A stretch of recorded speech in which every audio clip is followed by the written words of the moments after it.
Então, boa noite a todos e a todas. Eu sou o professor Antônio Carlos Duarte Camacho. O pessoal me conhece mais como professor Camacho, meu sobrenome. Eu sou aqui do interior de São Paulo, da diretoria de Marília, a escola que eu leciono, eu sou químico, né, de formação. Eu leciono na Escola Estadual Professor Baltazar de Godoy Moreira, e nós estamos aqui com a palestra que tem como título os aspectos socio-históricos da geometria de Hobbit e Récord. Eu não sei se eu falei errado, professora, desculpa, 1512 e 1558, 46 anos só, né, e suas interlocuções com o ensino matemático.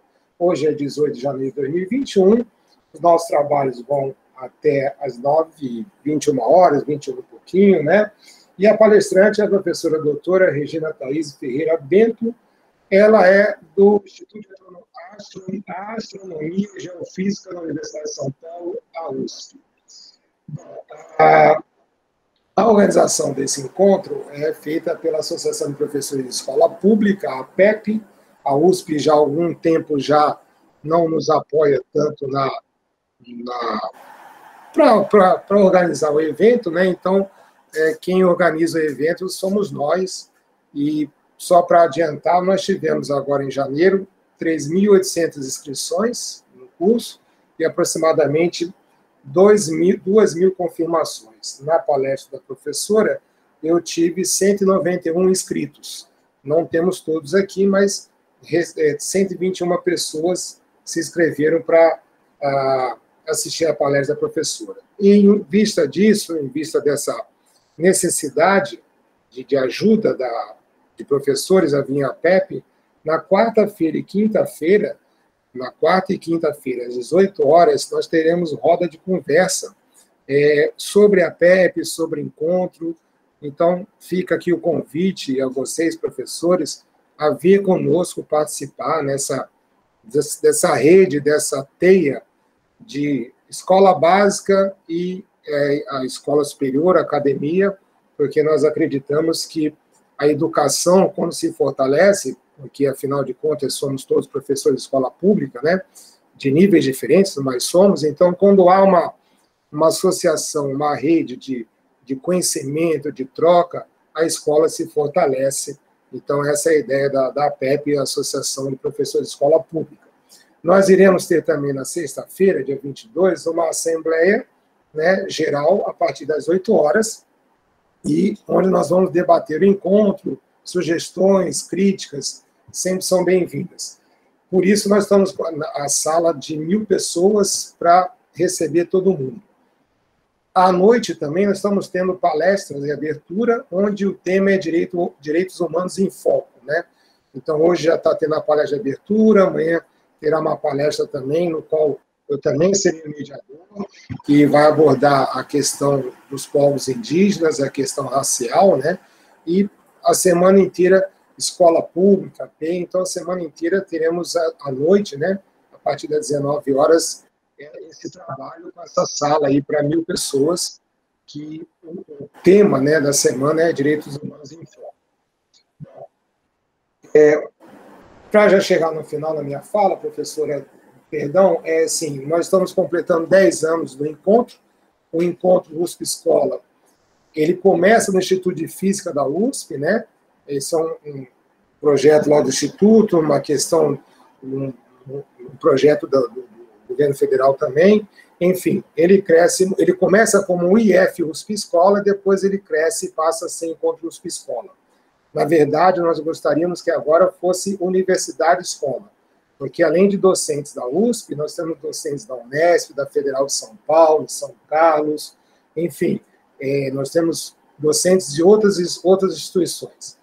Então, 10 anos de encontro, nós estamos com um livro, publicando um livro com esses 10 anos de encontro, e essa publicação, né, nós vamos aqui fazer o pedido da nossa vaquinha online, né, para contribuir para que possamos publicar esse livro, que vai contar um pouco a história do Encontro USP Escola, porque a história, aproveitando a fala da professora, desculpa, professora, eu também gosto muito de história, não sei se você está vendo aqui, eu tenho um livrinho, A História da Química, os primórdios, Lavoisier.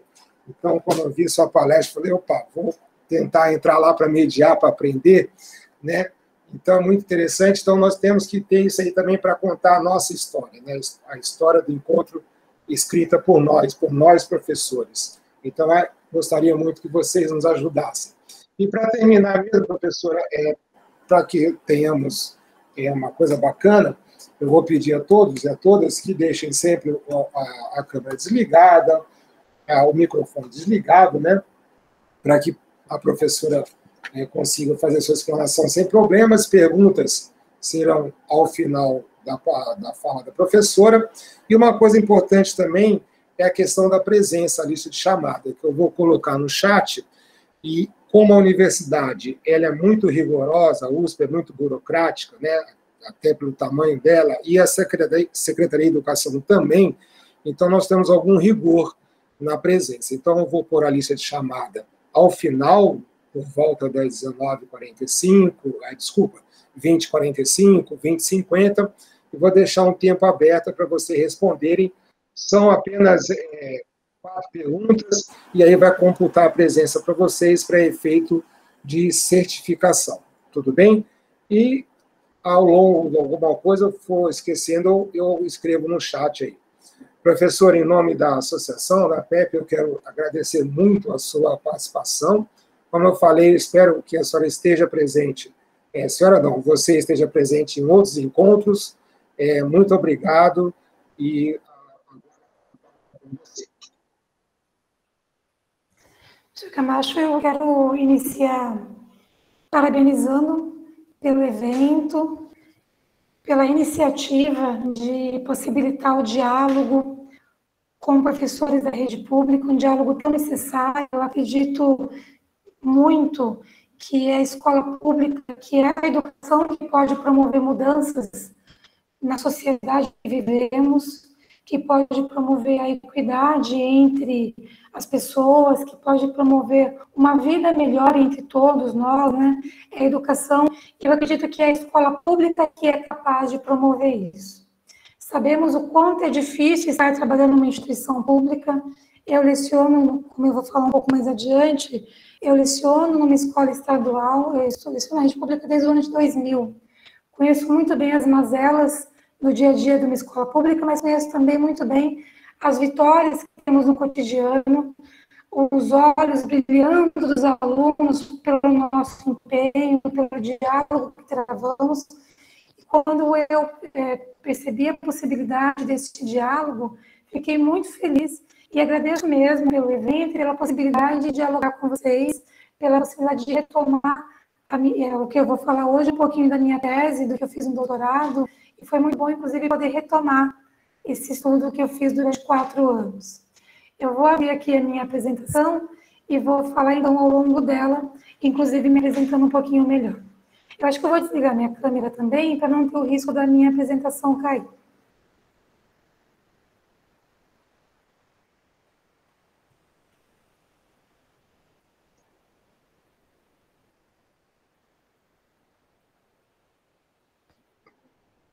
Estou buscando aqui o arquivo. Ok.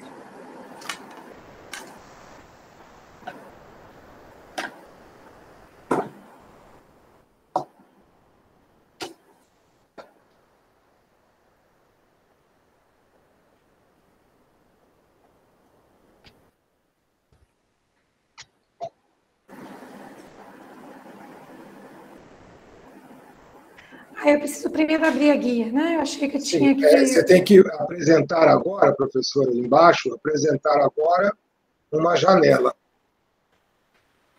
Aí que eu tenho usado mais o Meet, e aí eu achei que era como o Meet. Esse aqui é o Meet, não, professora. O Meet não, o Teams. O Teams. Isso. Eu ponho a tela inteira, uma janela ou uma guia? Uma janela, professora, uma janela. Uma janela. Acho que fica legal.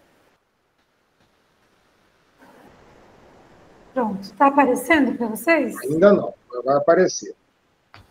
Então, eu não tenho como deixar a tela inteira, né? Agora sim, agora está aparecendo. Se você quiser tentar, mas tá bom assim, dá para a gente ver bem. Tá bom? Tá bom. Então tá bom. Acho que os colegas também, aqui no chat, podem escrever, mas acho que está todo mundo vendo. Eu vou pedir a gentileza, então, Camacho, de vocês me avisarem caso o meu áudio, porventura, não fique bom, tá? Ok, professora, fica tranquilo. Eu coloquei aí na tela meu e-mail, inclusive, caso vocês queiram entrar em contato comigo. Também está o endereço do meu currículo, caso alguém tenha interesse. Eu vou começar fazendo uma breve apresentação. Eu sou licenciada e bacharel em matemática, eu sou pedagoga. Professor, desculpa, você falou, mas se você quiser colocar a apresentação de slides, talvez fique melhor o pessoal ver, não sei, dá um teste aí, desculpa. Ah, dá certo, eu achei que não desse, funcionou. Ah, melhor. Então, vamos lá. Eu sou licenciada, bacharel e bacharel em matemática, pedagoga, especialista, mestre e doutora em educação matemática, como vocês podem ver. Camacho, está com muito atraso? Não, professora, tá bom. Você está falando, está aparecendo aqui, tranquilo. Ai, ótimo. Tá ótimo. Como eu comentei há pouco, eu leciono na rede estadual de ensino desde o ano de 2000. Nesse ano de 2021, eu estou indo para Centro-Sul. Fui PCNP de matemática no ano de 2019. Fui docente da rede municipal de ensino de 2008 a 2014, ano que eu pedi exoneração, porque estava com excesso de coisa, não estava dando conta. Sou docente do nível superior, trabalhei com muitos cursos, bacharelado, licenciatura, curso de tecnologias. Atualmente, eu leciono no Instituto Federal de São Paulo, no campus de Caraguatatuba, também em alguns cursos, em muitos cursos, incluindo bacharelado e licenciatura. E sou pesquisadora do Grupo GEMAT, que trabalha com história, né, e está vinculado à Unifesp. Vou falar um pouco mais rápido, gente, porque como eu tenho poucos minutos, senão não vou dar conta, tá? Eu só quis fazer um panorama geral para que vocês tenham noção, né, de quem eu sou e para que a conversa flua um pouquinho melhor. Antes de começar a falar do Robert Redford, que é de quem eu me propus a falar com vocês, eu gostaria de propor a seguinte reflexão. Por que incluir a história em nossas aulas? Acredito que muitos de vocês sejam professores da disciplina de matemática, né, que é a que eu me propus a falar no dia de hoje. Então, por que falar de história? E qual que é a história que normalmente aparece no livro didático que nós utilizamos na sala de aula? Eu penso que vocês provavelmente vão se lembrar que em muitos livros didáticos aparecem aquelas caixinhas que nós chamamos de box, indicando, por exemplo, que Newton nasceu no ano tal e morreu no ano tal, que Bhaskara fez isso ou aquilo. São pequenas inserções de história sem grandes aprofundamentos, né? De forma geral, não que todos façam assim. E qual história incluir? Isso dá conta para os nossos alunos? Quais reflexões propor quando nós inserimos um novo assunto em nossas aulas, seja qual for, né? Seja o Teorema de Pitágoras, seja quando vamos falar de juros compostos, seja quando, por exemplo, falamos dos conjuntos numéricos. Será que é possível falar de história quando falamos em conjuntos numéricos, por exemplo? Quem são essas personagens que estão incluídas na matemática como um todo? Quando nós temos alunos, imagino que vocês já tenham passado por algumas situações, pelo menos eu passei por algumas situações, que ao entrar numa sala de aula nova, tive alunos e alunas que abraçaram seus cadernos lá no fundo da sala e me disseram assim: professora, nem vem, porque eu não consigo aprender. Matemática não é para mim. Pode dar sua aula, eu não vou te atrapalhar, mas eu não vou aprender. Matemática é para gente que sabe mais, é para os iluminados. Será que falar de história na aula talvez não ajude nesse processo de mostrar para essas crianças, para esses jovens e para esses adultos que talvez não seja bem assim? Será que falar da história da ciência, que está implicada em praticamente todo o conteúdo que nós percorremos, falar que essa história é feita de pessoas comuns para esses alunos, será que isso talvez não ajude a quebrar alguns preconceitos embutidos, alguns preconceitos embutidos historicamente e atraia esses alunos para um diálogo que possa fazer com que eles se aproximem de nós? Falar do que eu vou propor hoje é falar de tudo isso com vocês. Falar de história, da história da ciência, do que eu me propus hoje é travar um diálogo que fala sobre o livro didático, que fala sobre história, que propõe reflexão, que fala de algumas personagens, que fala do cotidiano que nós vivemos e que inclui os nossos alunos. Por que será que a história inclui alguns personagens e outras não? Ou será que só existiu Galileu, Newton, Bhaskara, Leibniz e outros nomes conhecidos no mundo como um todo? A gente já parou para pensar nisso? Algumas reflexões que eu fui fazendo na minha pós-graduação, eu nunca pensei na minha graduação. Eu costumo brincar com os meus alunos que eu me graduei em 1900 e bolinha, ou em 1900 e guaraná com rolha. E, gente, eu fiz uma graduação de 4 anos, muito puxada. E, em momento algum, essas questões foram propostas. E eu não estou ocupando ninguém. Só estou dizendo que pode ser diferente. Que nós, na escola básica, com os nossos alunos, e nossos alunos do fundamental, do médio e também da graduação, porque eu também faço isso com os meus alunos de cálculo, nós podemos propor perguntas que façam eles refletir e se aproximarem do conteúdo que nós vamos propor. Quando eu vou dar aula de conjuntos numéricos, eu proponho algumas perguntas nesse sentido. Será que só os gênios fazem história?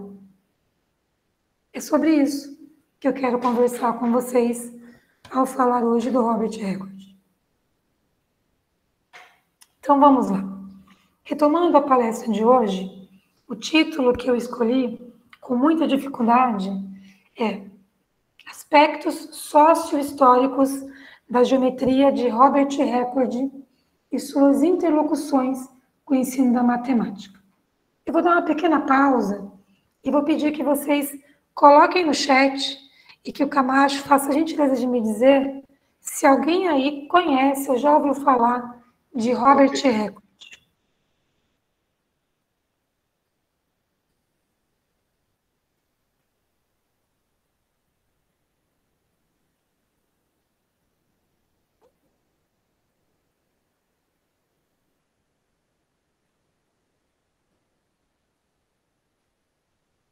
E aí, Camacho, apareceu algum sim? Olha, o não está ganhando disparado e o sim apareceu um sim, mas só não, inclusive eu. Viva! Se tem um sim, já estou contente. Sim, eu vi um sim. Então, vamos lá. Afinal, quem foi Robert Redford? Essa personagem que nasceu na Inglaterra em 1512 e morreu em 1558.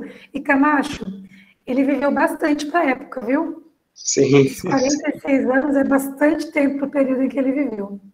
Pessoal, Robert Redford fez muita coisa, mas se você colocar no Google, você vai descobrir que ele foi a pessoinha que estabeleceu o sinal de igual, tal qual nós usamos hoje. Essas duas barrinhas que nós usamos para ilustrar o sinal de igual, foi o Robert Redford quem estabeleceu. E a gente normalmente não ouve falar, né? Mas o Google dá rapidinho conta disso. Mas Robert Redford fez muito, mas muito mais que isso. E por que eu escolhi falar do Robert Redford? Por inúmeras razões. Né? O Robert Redford, eu vou primeiro fazer uma breve apresentação dele para vocês. Mas deixa eu dizer uma coisa antes disso. Por que falar do Robert Redford? Eu vou mostrar para vocês quem foi o Robert Redford, o que ele fez e o que era a Inglaterra no momento que ele fez. E tudo isso para tentar mostrar para vocês que o que ele fez não foi porque ele era um gênio, mas porque ele era uma pessoa atenta ao contexto em que ele estava vivendo. Ele percebeu o que acontecia na Inglaterra e ele aproveitou as oportunidades que ele teve para produzir material, para inovar, para contribuir, para uma série de coisas. E dessa forma a gente consegue mostrar para o aluno, como por exemplo com o Robert Redford, que ele não é um iluminado. Muito pelo contrário, ele é uma pessoa que estava atenta e que então foi trabalhando nas demandas do período. Vejam, esse cara chamado Robert Redford, que era um inglês, nasceu num lugar chamado Tembe. Tembe fica no país de Gales e é uma rota de navegação que era uma rota muito importante naquele período. E alguns historiadores contam que foi fundamental para tudo que ele fez. Porque, sendo uma rota de navegação, ele teve contato com pessoas como navegadores que vinham de todo o canto do mundo. Então, ele estava antenado com o que estava acontecendo. Ele teve contato com advogados, ele teve contato com gente que sabia o que estava acontecendo. E muitos artigos e pesquisas indicam que tudo que ele foi fazendo ao longo da vida dele, de alguma forma, remete a isso que ele viveu lá em Tembe. Então, vejam que não é à toa, tem toda uma ligação ali com o que ele foi vivendo.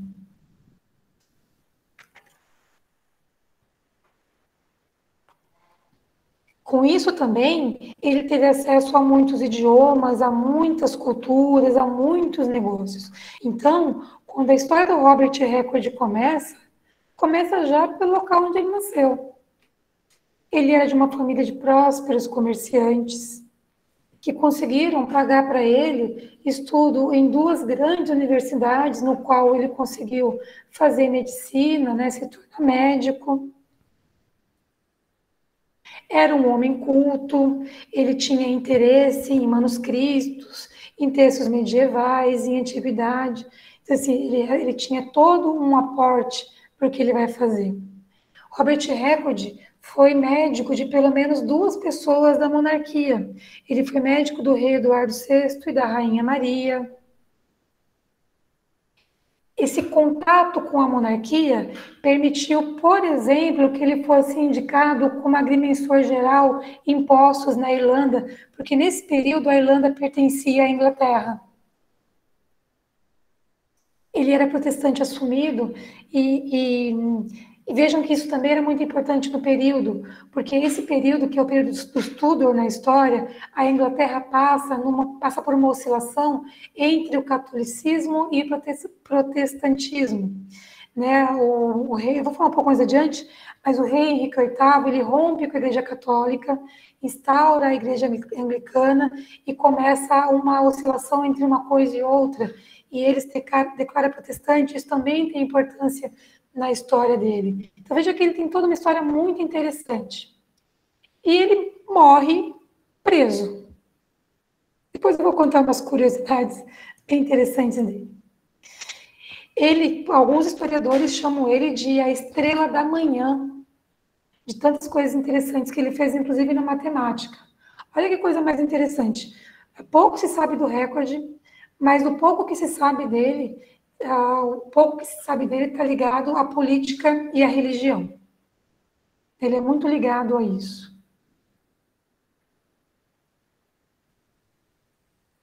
E vou falar muito disso daqui a pouquinho, mas nesse período, gente, os ingleses, né, na verdade, como o mundo como um todo, as pessoas não têm acesso, poucas pessoas têm acesso à educação formal, como o Redford teve, por exemplo. E a língua oficial é o latim.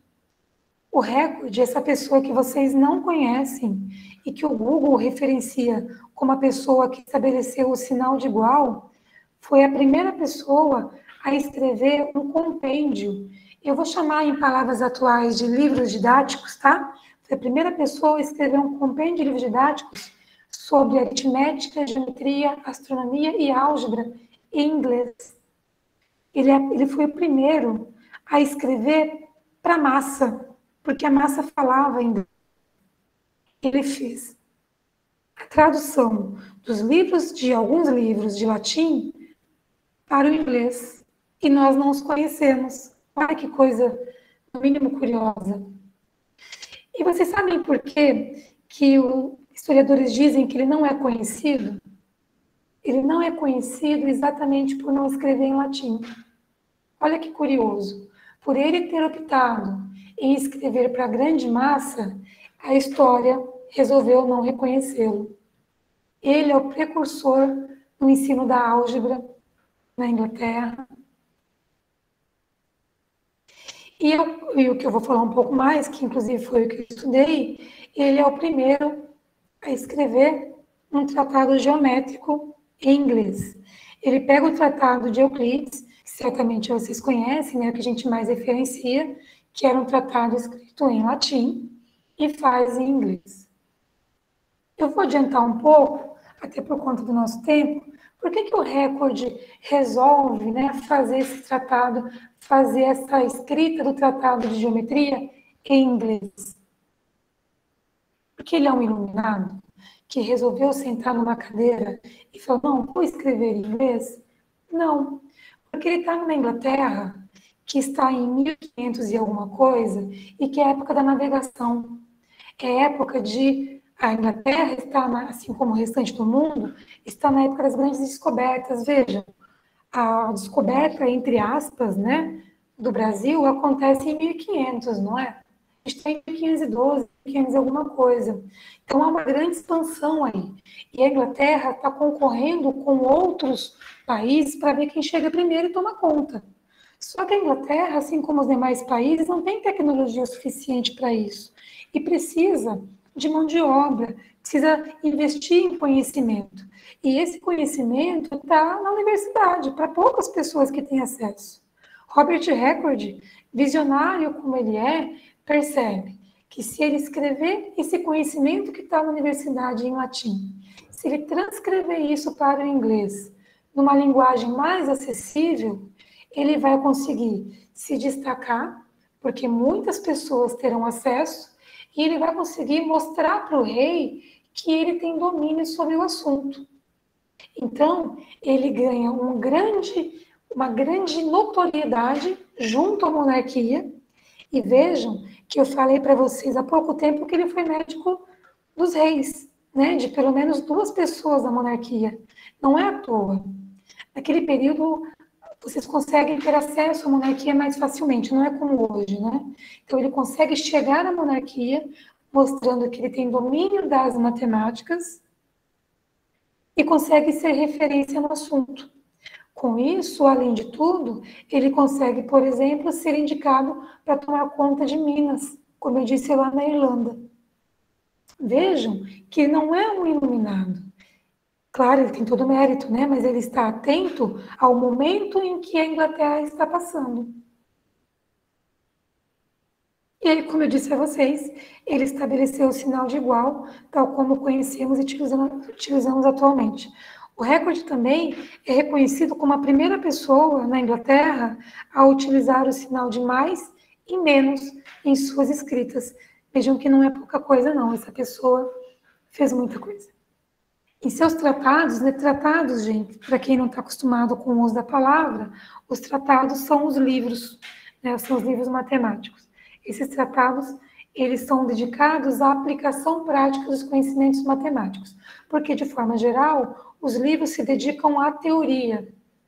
E ele, então, faz uma alteração e faz com que os seus livros se dediquem à prática. Mas por quê? Por conta de todo esse contexto que eu falei para vocês, que privilegia a questão de auxiliar essa gleba de pessoas que está mais preocupada em trabalhar mesmo, em trabalhar em prol das navegações, da agricultura, da medição de terrenos, da artilharia, de mais um monte de coisa, que eu também já vou falar um pouquinho mais adiante. Camacho, estou muito rápida, como eu estou com um pouquinho de... Para mim também, professora. O pessoal até agora não tem... Bom, é que eu não tenho falado nada aqui. Está tranquilo. Se estiver muito rápida, você pode me falar, tá? Por mim está tranquilo. Se alguém quiser, por favor, escreva no chat, mas eu não tenho Não tenho visto nenhuma observação, não, professor. Tranquilo. Você quer bastante informação, né? Então, qualquer coisa me dá um aviso aí que eu seguro. Tranquilo. Olha, gente, essa é a imagem atribuída a Robert Record. Como eu disse, né, tudo muito impreciso. Mesmo a data de nascimento dele fica entre 1510 e 1512, não há muita precisão. Essa foto que vocês estão vendo está na lápide dele, lá em Tembe, na Inglaterra. Essa, gente, é a vista de Tembe no ano de 1586, e essa é a vista atual de Tembe. Eu estou juntando meu salário de professora do estado para ver se eu consigo ir para lá. Vai ser facinho, né? Como vocês podem imaginar. Vejam, é para rir mesmo, né, Camacho? Acho que você entendeu a minha piada. Só a gente que entende. Olha só, vejam, gente, que realmente é uma cidade portuária, né? Se justifica muito pensar que o lugar que ele nasceu justifica muito do que ele fez depois. E realmente, muitos pesquisadores, né, como eu sou uma pesquisadora, mas outros pesquisadores em relação a ele justificam que muito do que ele fez está associado ao que ele viveu desde pequeno. E esse acesso, imagina, uma criança convivendo com mercadores de todo o mundo, vários idiomas, métodos de calcular e tudo mais. É encantadora a história do Robert Record. E aí, gente, uma coisa muito interessante, vou dar um pequeno parênteses aqui, né, que fala-se muito na história da ciência, que é a questão da história dos vencedores, né, que a história escolhe quem é que vai ser conhecido ou não. Fala-se muito, por exemplo, que Euler, né, que é um matemático muito conhecido por nós, que ele trocava cartas com outra pessoa, mas foi ele que foi privilegiado pela história, e outras pessoas, a pessoa com quem ele divagava, a história não conheceu, assim como o Record. E reforço, o fato do Record ter escrito em inglês, a linguagem vernacular do período, não permitiu que ele fosse conhecido, por não permanecer em latim. Mas se ele tivesse permanecido escrevendo em latim, que é uma coisa que ele dominava tranquilamente, ele não teria auxiliado na divulgação desse conhecimento. Então, a história dos vencedores, que se fala muito hoje, é algo injusto. Ainda bem que estamos revendo isso. Né? Tem a influência da igreja, não vai dar tempo de eu falar, mas a história dos conjuntos numéricos é uma história interessantíssima para a gente falar, a influência da igreja nisso tudo. Quando a gente fala dos infinitesimais, por exemplo, que é tão importante no estudo da engenharia, a igreja teve um papel crucial nisso tudo. Tem muita coisa que a gente deve conversar e é muito importante na história. O Record, gente, ele escreveu alguns tratados. Um dos tratados mais importantes dele é o primeiro que aparece para vocês nesse momento, que é o The Ground of Arts. Vejam que ele foi publicado por 150 anos, 45 edições, que é o tratado sobre aritmética. O tratado que eu estudei no meu doutorado, que é o tratado sobre geometria, a edição foi em 1550. Ele foi trabalhar na Irlanda. Tem um tratado sobre astronomia com cosmologia, de 1556, o algébra de 57, e tem um não publicado, que é o tratado The Gate of Knowledge, que vejam que é sobre cálculos de navegação e também assuntos mercantis, o que remete a gente mais uma vez à questão do porto. Mais uma vez, né, a escrita dele é em inglês, uma escrita vernacular. Sempre, todos os livros dele apresentam questões de ordem prática. E, mais uma vez, eu vou frisar com vocês que, nesse período da história, havia uma separação muito clara entre o conhecimento teórico e conhecimento prático. E as pessoas... Aí eu vou dar um exemplo para vocês compreenderem o que eu estou dizendo bem claro. É como se nós falássemos, por exemplo, com bastante preconceito entre o engenheiro e o pedreiro. Nesse período, o pedreiro, que é o prático, por exemplo, ele era tratado como servil, ele era desprezado. Então, o Record, ele começa a escrever para a pessoa da ordem prática, para aquele que era desprezado. E isso começa a ser tão forte que a pessoa da academia começa a buscar um diálogo com a pessoa que trabalha com a ordem prática. Essa questão da necessidade de diálogo. Começa a se perceber que a pessoa que está na academia não dá conta de promover esse avanço que a Inglaterra precisa.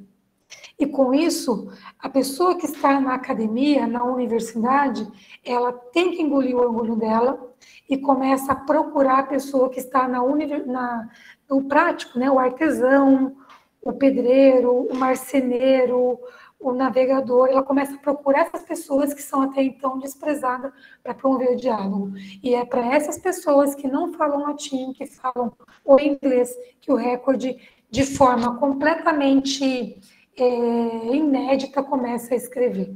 E aí ele escreve não de uma forma não compreensível, ele escreve resolvendo problemas cotidianos. Olha, para você plantar, para você medir um terreno, e ele escreve também de uma forma inédita, propondo um diálogo entre o mestre e o aprendiz. Os livros dele, com exceção de geometria, ele escreve de fato com diálogos, é para entender mesmo o que ele está escrevendo. E ele apresenta esse conhecimento matemático de um jeito muito claro. Então, vejam que o recorde, ao escrever esses tratados que vocês estão vendo à sua esquerda, ele tem uma sacada grandiosa. Ele percebe o momento que ele está vivendo na Inglaterra e ele busca o reconhecimento, como eu disse, da monarquia e, ao mesmo tempo, ele consegue disseminar esse conhecimento. E olha o quanto isso é importante, porque nesse período você tem a dinastia Tudor acontecendo.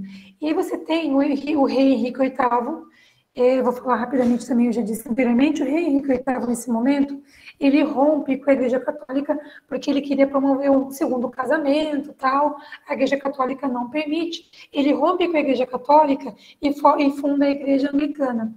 E ao romper com a Igreja Católica, de uma forma bem grosseira, tá, gente? Ele toma posse de alguns terrenos que eram da igreja. E esses terrenos precisam ser medidos, inclusive para cobrar imposto. Então, precisa dominar um pouco mais a questão da geometria, da mensuração.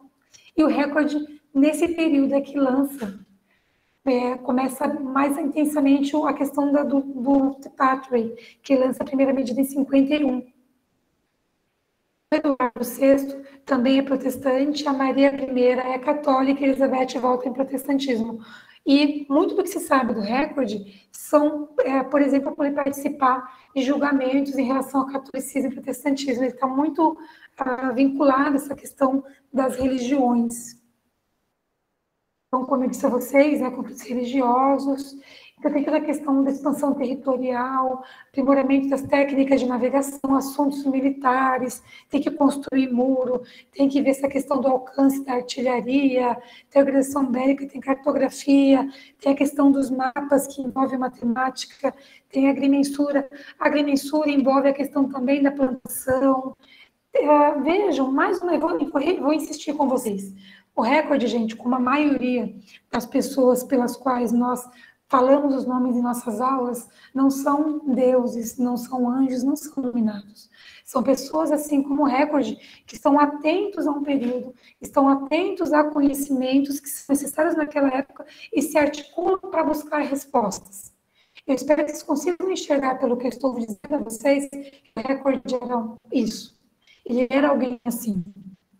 E voltando para a aula, quando nós mostramos para os nossos alunos que eles, sim, nós temos demandas atualmente, nós temos demandas como, por exemplo, a questão da vacina hoje em dia, nós temos a questão da tecnologia acontecendo, que nossos alunos podem estar atentos a demandas e buscar conhecimento. Nós não temos que ser iluminados, nós temos que ser pessoas que entendem o contexto em que vivemos e buscarmos respostas.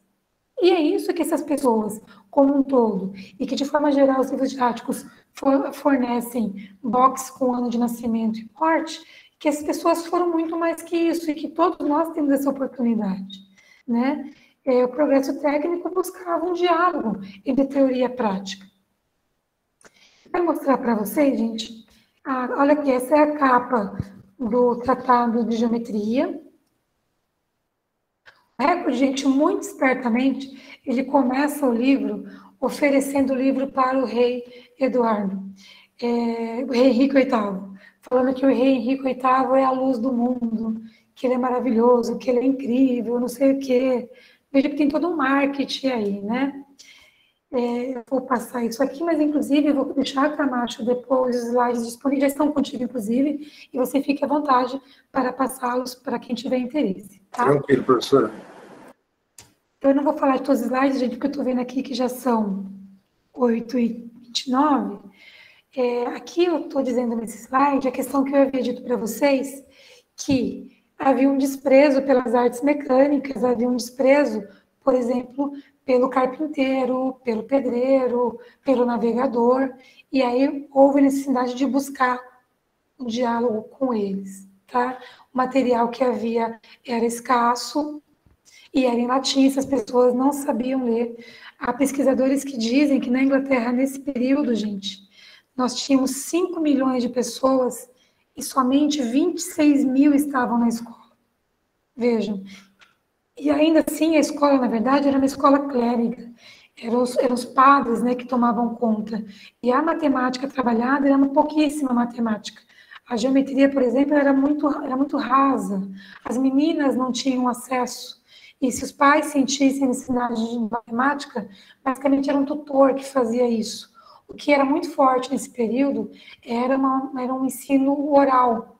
Era uma tradição oral que a gente chama, né? E era o tutor passando o conhecimento para o aprendiz.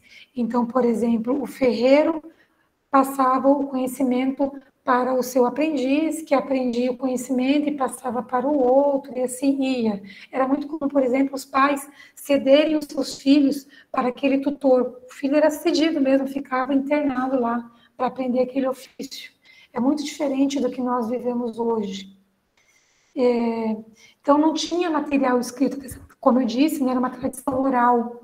Então, vejam o quanto tudo que o Record fez é inovador para a época, por inúmeros motivos. E ainda assim, nós não os conhecemos, né, não o conhecemos. Eu vou mostrar para vocês, muito do que está escrito aqui eu já falei para vocês, tá? A corporação de ofício que eu falei para vocês, da oralidade. Eu vou mostrar para vocês, está acabando o meu tempo. Olha só, vejam que incrível, né? Definição de ponto. Olha como o Record, então vejam, para quem que o Robert Record está escrevendo? O Robert Record está escrevendo para uma população que não teve acesso à educação formal, que era em latim. São pessoas que trabalham para a prática. São carpinteiros, como eu disse, são navegadores, são pedreiros, são marceneiros, são o que nós chamamos no período de praticante das matemáticas. Não existia a matemática como nós temos hoje. A matemática como nós temos hoje, ela se estabelece no século XIX. Aí nós estamos no século XVI, então a gente chama das matemáticas. Olha como o Record estabelece isso. Um ponto, ou prick, ele também traz muitos neologismos. Um ponto ou prick é o nome ou ente geométrico que tem forma pequena e insensível, que tem nele nenhuma parte, isto é, nenhum comprimento, largura ou profundidade. Olha como está em Euclides. Ponto é aquilo que de nada é parte. Olha como o Record prossegue. Eu vou ler a parte que está grifada. Eu penso ser melhor para este objetivo chamar um ponto ou prick a pequena impressão de uma pena, lápis ou outro instrumento que não é movido, não desenhado de seu primeiro toque. E, portanto, não tem comprimento nem largura notáveis, como este exemplo declara. Pessoal, por favor, não se trata de comparar uma coisa a outra, tá? Euclides é 300 a.C., e assim, não há comparação nenhuma. Seria anacrônico comparar Euclides a Record.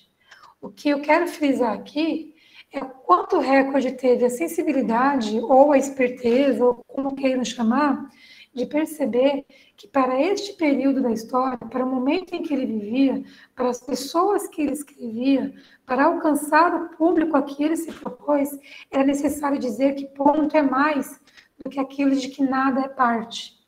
Que para que aqueles artesãos pudessem compreender o que é um ponto, é necessário dizer que ponto é a pequena impressão de uma pena.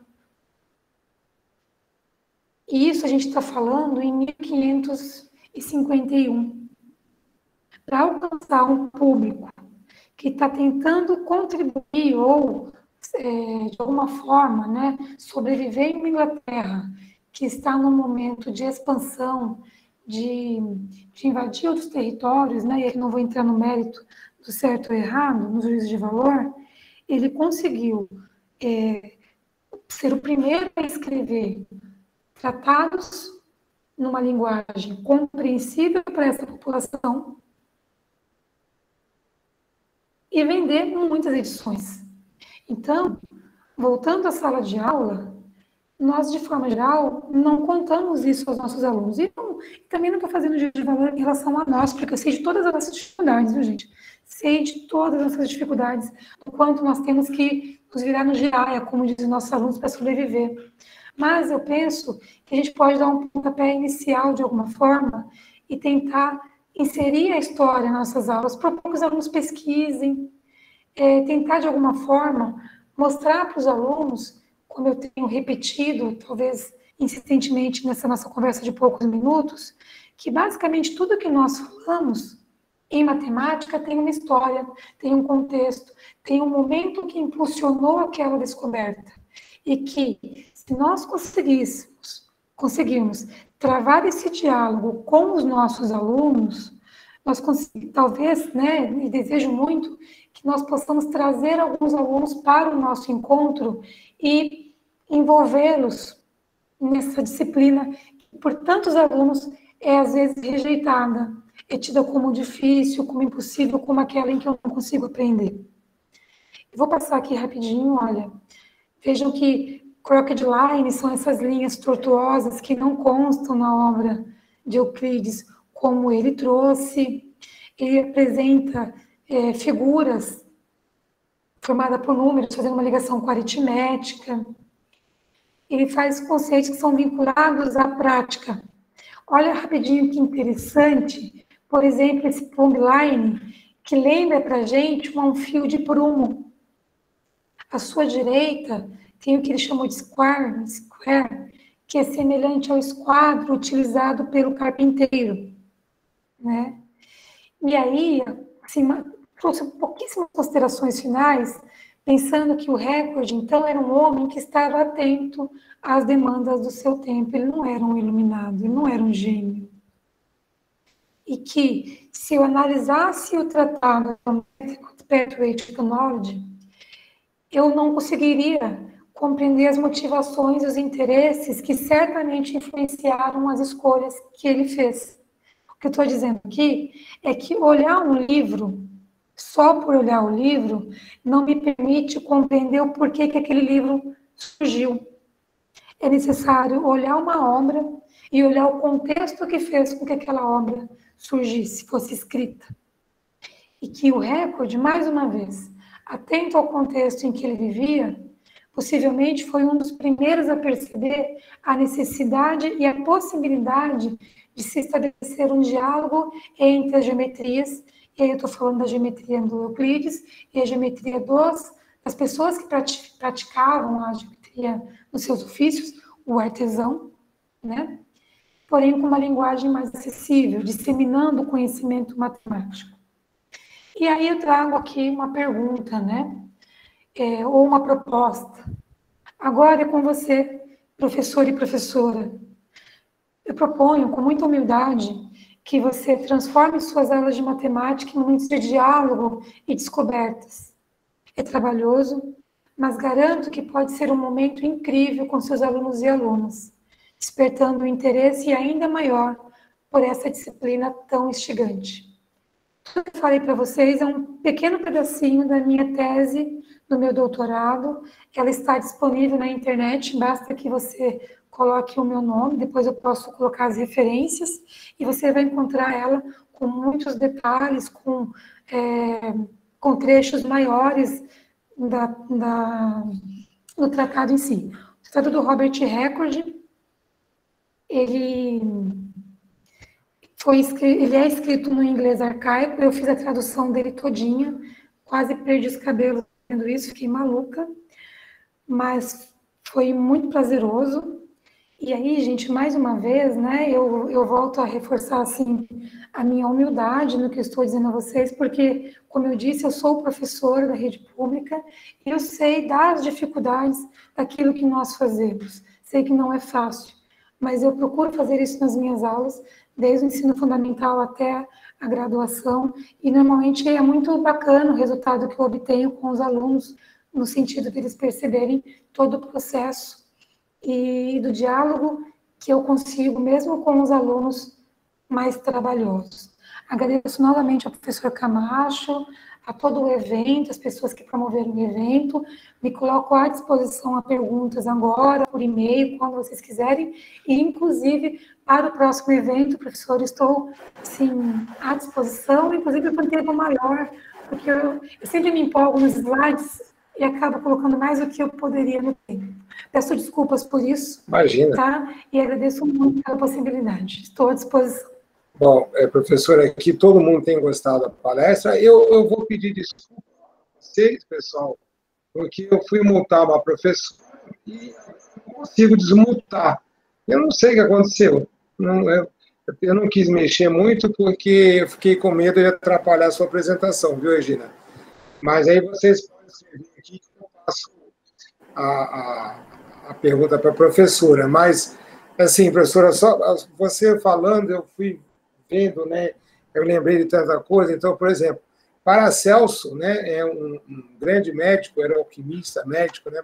Paracelso, ele teve aquelas pessoas que odiavam e o amavam, né? Então, ele ia ensinar medicina onde mais precisava, nos prostíbulos. Nós vivíamos na época das grandes navegações e a sífilis era uma doença complicadíssima, né?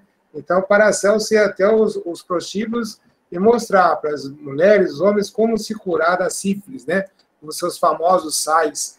Então, Paracelso foi um dos primeiros médicos a usar a química na medicina. Então, é muito interessante essa questão do contexto, da necessidade histórica. Aí você tem também a criação da Dupont, né?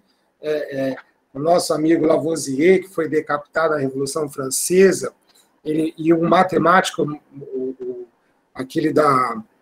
sempre esqueço o nome desse matemático famoso, ele cunhou uma frase lá, demorou-se 2 segundos para cortar uma cabeça, se demorará 200 anos para produzir outra igual, aquela da... esqueci agora, não vou lembrar, daqui a pouco eu lembro. Mas era companheiro Lavoisier, e o Dupont era assistente de Lavoisier, vendo que o chefe, que era famoso, fazia parte da Real Academia Francesa de Ciência, foi decapitado, ele, vazou para os Estados Unidos e criou a Dupont Company, porque Lavoisier cuidava do arsenal de armas da França, então a pólvora francesa era excelente. Então, desculpa me alongar, mas você falando, eu vou lembrando, e eu uso muito isso nas minhas aulas, é muito interessante.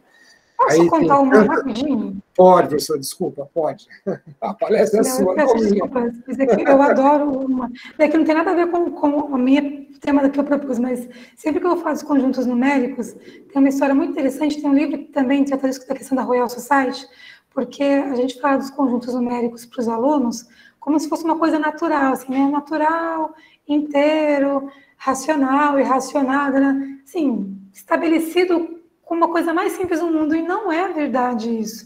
Teve uma revolução no meio disso. Quando alguns matemáticos perceberam que que havia muito mais entre o 1 e o 2, né, que havia a questão dos infinitesimais, e começou uma discussão entre isso, houve muito problema, porque entrou a questão da igreja, e dizer que entre o 1 e o 2 teriam outros números seria uma afronta a Deus. E as pessoas que começaram a estudar isso, começaram a trocar cartas, morrendo de medo do cortem as cabeças. Né? Assim, e é muito interessante você contar para o aluno que tem todo um processo, que para dizer, e quando você pensa, eu sou professora de cálculo também, né? Adoro Meu cálculo Deus, diferencial professora, meu integral. Deus, de cálculo. Nossa, sou apaixonadíssima por cálculo diferencial integral. Aí quando eu vou falar com eles que se não houvesse os infinitesimais, né, nós não teríamos a engenharia, por exemplo, talvez não tivéssemos, e que o quanto foi necessário enfrentar para você afirmar perante a igreja que entre o 1 e o 2 tem o 1,001, por exemplo, que não foi um processo natural, os alunos param para te ouvir. Muito bacana dizer para os alunos, tem caixinhas, gente, não é assim, português aqui, matemática ali, história ali, é tudo junto. É que por uma questão de convenção, de conhecimento, de tempo, a gente encaixotou, mas a literatura está junto da matemática, tá junto da história. Hoje, eu estava conversando com meu marido e falando, por exemplo, da questão do Paracelso. E ele estava me contando, ele é físico, e ele estava me contando, inclusive, eu não lembro agora do nome, mas de alguém da literatura que está envolvido com a questão da física e da química.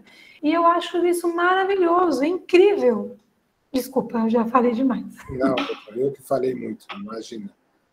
Pessoal, vocês me desculpem, eu não consigo liberar o microfone de vocês, mas vocês podem escrever aqui que eu passo a pergunta. O Kleber pediu seus slides, professor, eu vou mandar para ele, tá? A Mônica falou que participou de um campeonato de matemática no ano passado, e uma das provas é a história da matemática.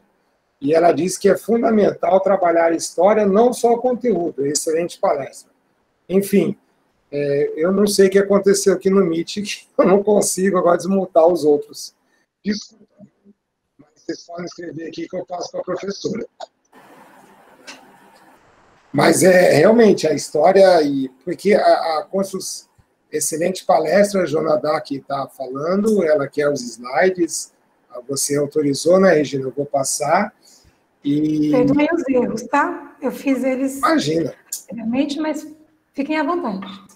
Não, a história é muito interessante, tem muita coisa, né, para a gente falar para os alunos, e isso, como você falou, eu como químico, você como matemática, a química também, aluno já faz a mesma coisa, senta no fundo e acha que eu sou um ser supremo por saber, ser professor de química. E eu falo, não, é bem assim, né? É isso mesmo, parabéns. Eu vou aconselhar, além dos slides, fiquem à vontade, mas quem tiver interesse, de fato, lê a minha tese, porque nela eu falo com mais detalhes. Eu não sei fazer isso, Marcos. O Marcos falou da onde? A minha tese, gente, ela tem detalhado. Se você colocar no Google meu nome completo e colocar Robert Record, ele vai direcionar. E aí eu coloco com detalhes, inclusive, por exemplo, eu vou contar algumas curiosidades a respeito do Robert Record, coisas que não caberia falar em 45 minutos. Por exemplo, tem uma curiosidade, até para dizer que nem todo mundo essa questão do iluminado mesmo, né? O Robert Record, enquanto as pessoas formulam as perguntas, eu vou contar uma curiosidade. O Robert Record, ele conseguiu ser designado para um alto cargo, né, na Irlanda, por demonstrar conhecimentos matemáticos. E contam alguns artigos que nesse posto que ele foi designado, foi enviado para lá alguns suprimentos para os trabalhadores de lá. Era para entregar para essas pessoas esses suprimentos. O que o Robert Record fez? Pegou o suprimento e vendeu para esses trabalhadores para ganhar um extra. Então, veja, ele era uma pessoa comum, né?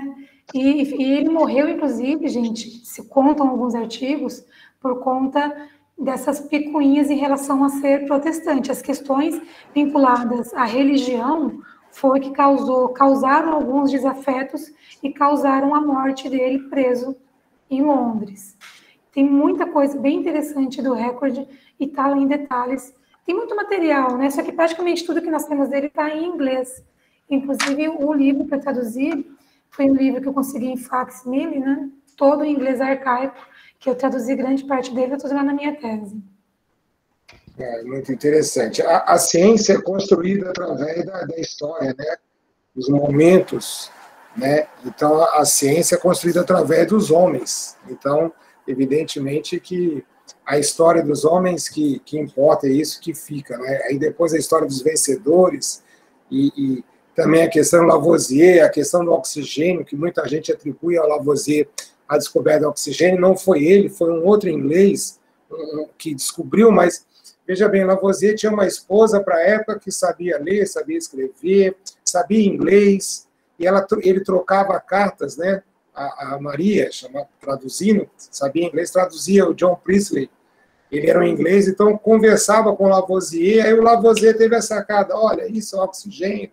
Mas aí tinha a teoria do phlogiston, que era uma teoria que era aceita na época, isso teve vários embates científicos para derrubar essa teoria. Então, é muito interessante isso, né? Porque o aluno realmente, professor, acha que a ciência é pronta, acabada, começou assim, que alguém acordou de manhã, não tinha que fazer e fez a ciência. E eu te admiro você gostar de integral, porque, olha, integral não, de cálculo, porque quando eu entrei na faculdade de Química, eu até hoje tenho o livro de cálculo, não sei onde está encadernado, vou mostrar meu trauma que eu tive na graduação. Uma integral Ai, meu Deus. Olha, alguém perguntou rapidamente aqui, se eu conseguir ler o nome, também rapidamente, se a história contada, se está atualizada, é isso? Pode repetir a pergunta para que eu leia novamente, ou digitar de novo, porque a caixinha sobe e desce muito rápido. É atualizada. A história matemática abordada por você é atualizada? É a Gena Dark que pergunta isso. E ela também tem interesse em ler sua tese. Então, a minha tese é só colocar no Google o meu nome completo, que está no slide, e se você coloca o meu nome completo mais Robert Record, que é o nome da pessoa pesquisada, já vai aparecer. Fiz na PUC São Paulo, já vai aparecer para você baixar, para você fazer o download. Se a história contada para mim, se ela é atualizada, eu não sei bem o que você quer dizer por atualizada, mas a minha tese, perdão, qual é o nome da moça? É Joana Dark, né? Não sei se fala assim, você me perdoa se eu falei errado. Jane, a história que eu conto, né, a minha tese é construída baseada na nova historiografia. Nós temos uma história, Jeane. Nós temos uma história, né, que é a história mais antiga, contada de um formato mais antigo. Não é bem mais antigo, né? Tem formatos diferentes de contar a história. A historiografia é a historiografia que não é linear. Ela vai e ela vem. Né? Ela considera as pessoas como do jeito que eu estou dizendo para vocês, né? Não como detentoras do conhecimento, mas pessoas que estão inseridas num contexto, que sofrem as mazelas e as benesses do momento em que estão inseridas. Ela colocou historiografia atualizada, isso que ela colocou. Professora, acho que ela deu uma travada, gente. Regina, ela travou um pouco. Vamos esperar ela voltar. Gente, se alguém conseguir liberar e vocês falarem, porque eu não sei. Regina, é que você travou um pouco, viu? Está travando. Dizer que talvez não seja o termo mais correto.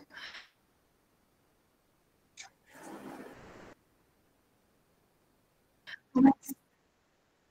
Regina, está travando sua fala. Travou? Eu vou repetir. São os problemas da...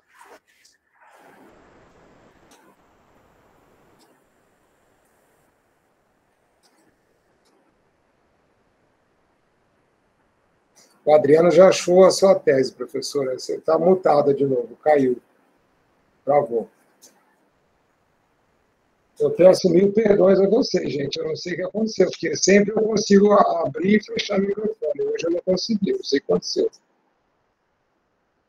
Acho que a Regina caiu. Então eu peço muita desculpa mesmo, que eu não sei o que aconteceu aqui.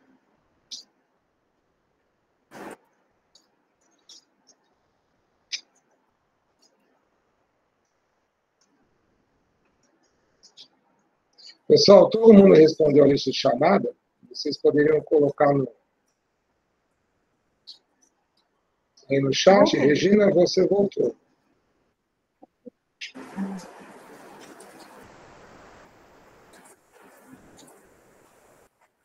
Agora sim, Regina, estou ouvindo. Mas está me ouvindo? Posso responder? Eu vi que você está falando sobre a lista. Não, pode continuar, faz favor. Posso?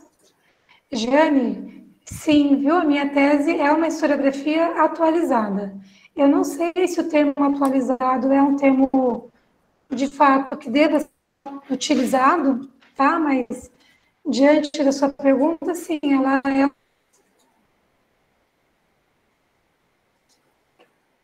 uma historiografia atualizada. É o que mais se utiliza, realmente utilizam como metodologia de pesquisa. Camacho, tem mais perguntas?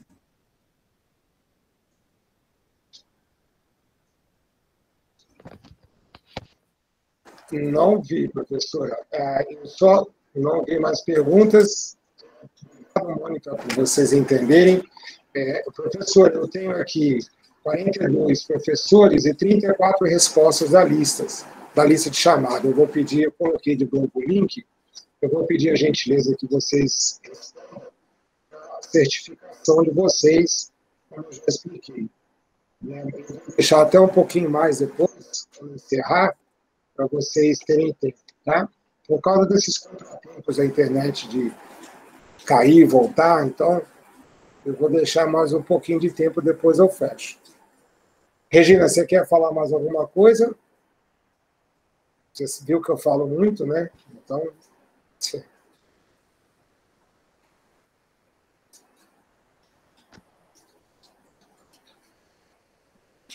A Regina parece que travou de novo. Professora, então, pessoal, eu vou encerrar. A Regina voltou? Voltou? Voltou agora. Está sem som. Voltou. Eu acho que eu voltei, né? Voltei. Eu quero agradecer. Você está me ouvindo? Sim. Eu quero novamente agradecer ao Camacho, que está aqui representando, né, toda a instituição, pela oportunidade do diálogo, enaltecer mais uma vez a iniciativa de fortalecimento da escola pública, tão importante na nossa sociedade, acho que mais que nunca, né, tão importante esse fortalecimento do diálogo, pelo momento em que nós vivemos. Agradecer a todos vocês que estão aqui presentes, né, que se dispuseram a passar algumas horas conversando, e espero, né, que vocês levem esse diálogo para a escola, para os seus pares e para os seus alunos. Fiquem à vontade para entrar em contato comigo. No meu slide tem o meu e-mail. Fiquem tranquilos e à vontade para entrar em contato. Vocês também podem entrar em contato comigo nas redes sociais. Todas elas são Regina Thaís, como o meu nome. E é uma alegria mesmo, de verdade, conhecê-lo e dialogar com você e com vocês, tá? Espero vê-los em breve. E, mais uma vez, boa noite a todos vocês.